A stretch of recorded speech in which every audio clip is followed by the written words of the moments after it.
options pricing strategies. If you understand these 4 strategies, you can pretty much do anything in the option world.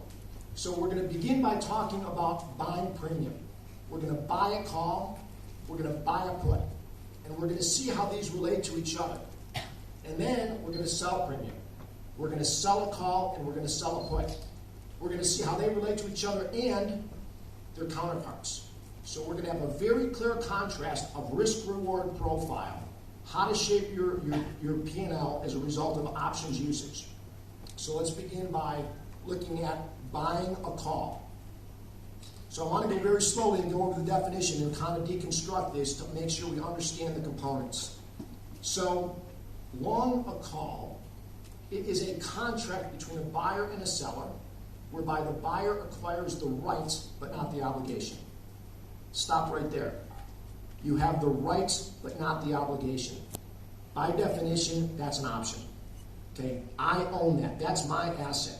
I now have the right to exercise that option or not. My decision. I own it.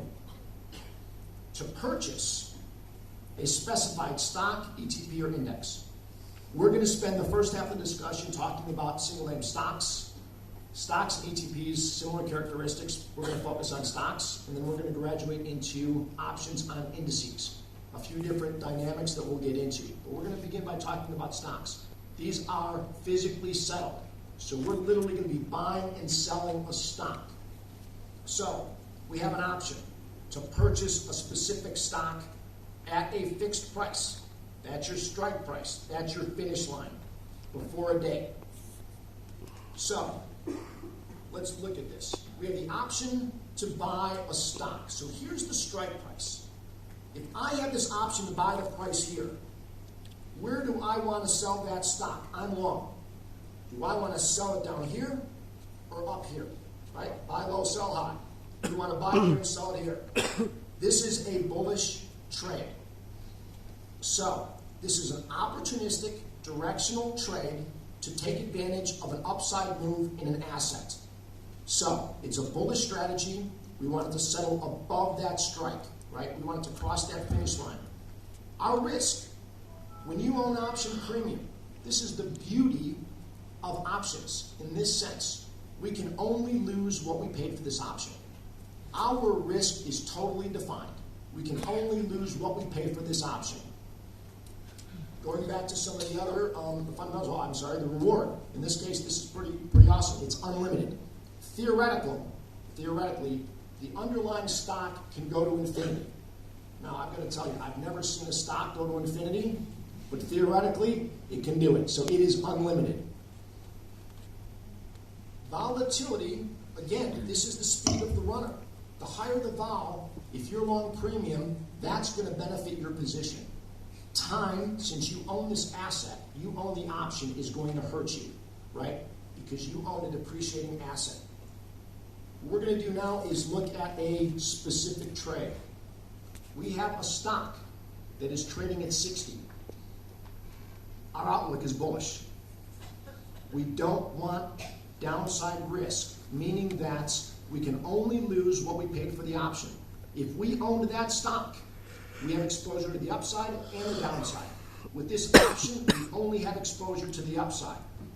So, we've got a stock trading at 60.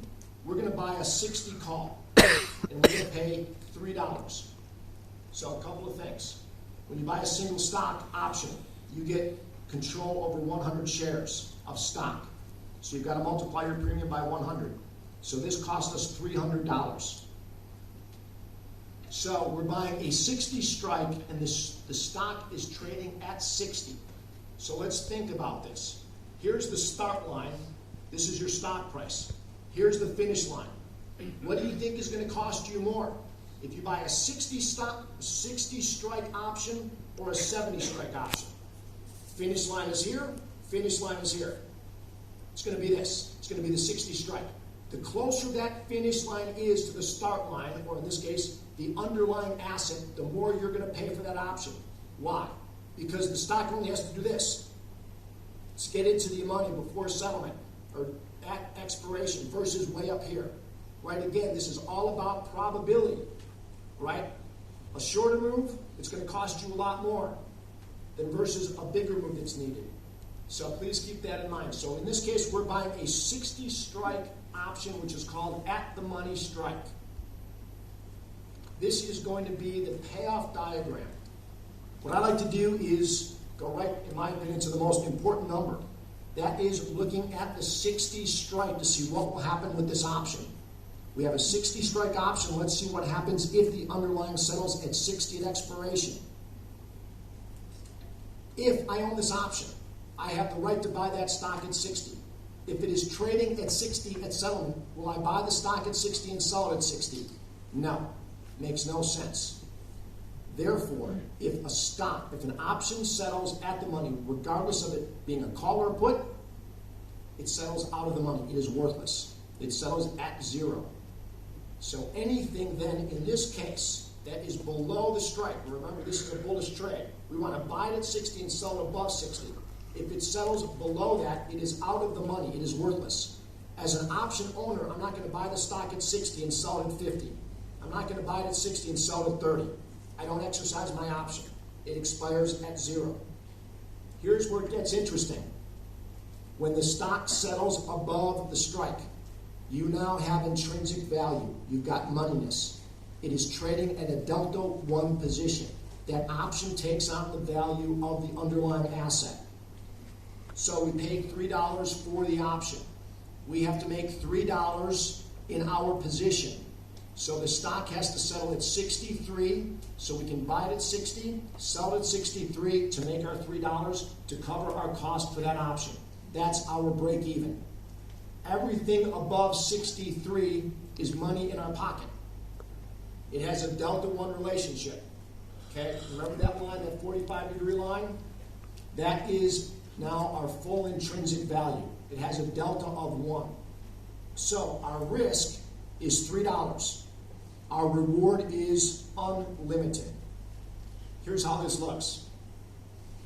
So what we have here is a P&L profile.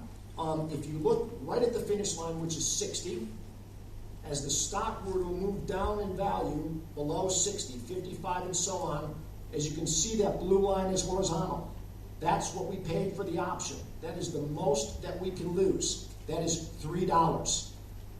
As the stock settles above 60, that is a 45-degree line. That is your delta 1 position. It will move up until it crosses your break even and continue upward and onward as long as that stock increases in value. This is the same profile with the stock price overlaid. Okay, that's the 45-degree angle. The difference between the blue line and the red line is $3. That's what you paid for that stock. The important takeaway here is, if you see that red line continue downward, that's the exposure that you would have had if you were long that stock. By buying that call, you've capped your downside movement. All right, right at that $3. So we've shaped our P&L. Another thing that we've done here is we've used leverage. If I wanted that upward exposure without options, I would have had to buy 100 shares of stock. At $60 for 100 shares, it's $6,000. I've now controlled this position for 300. That's leverage. So this P&L profile is called a hockey stick style chart. For those of you who don't know